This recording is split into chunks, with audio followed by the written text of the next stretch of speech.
When do you think they decided to make this move for Davante Adams?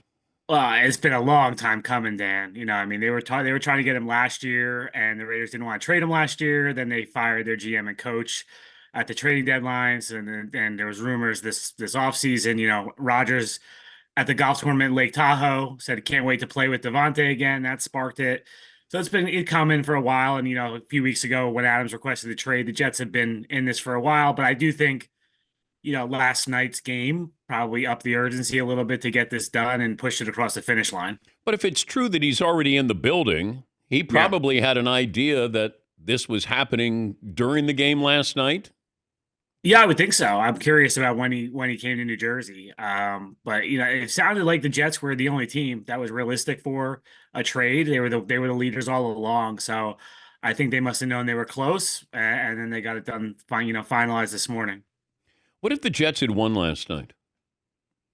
I think it still gets done. I think they felt like all along they had to do this. The offense has been struggling for weeks. Clearly, the quarterback wanted this, and he usually gets what he wants. So, like I said, this has been a long time coming. So, I do think, when they lost the game last night and the way they lost, and Mike Williams, Rogers called him out after the game for not running the right. I walked out of that building going, I bet Davante Adams is here tomorrow because it just felt that way. But in reality, I do think this has been in the works for a long time. And, these trades get done on Mondays and Tuesdays in the league. And it's the Jets were playing yesterday, so it wasn't going to get done yesterday. So I do think it was all signs were pointing to it happening today anyway. But I do think maybe they pushed it across the finish line because of last night. What are your expectations now with this team?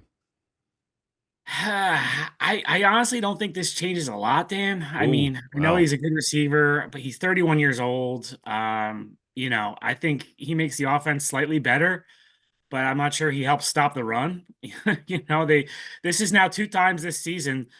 There's been a running back who I had no idea who he was, came out and ran all over the Jets.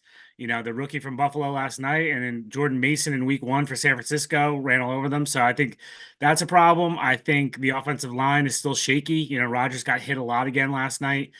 I don't know if Davante helps that. And I really think what they could use, Dan, is someone who could stretch the field. And that's not Adams at this point. He's more of a precise route runner.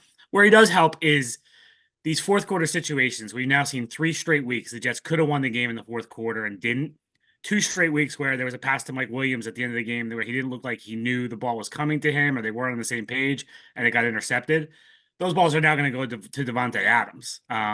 So I'm curious how this affects Garrett Wilson too, Dan. That's going to be something to watch. Yes, yeah, agree. I immediately thought of Garrett Wilson just because it always seems like him and Rodgers aren't exactly on the same page, but Aaron Yeah. knows he has to rely on him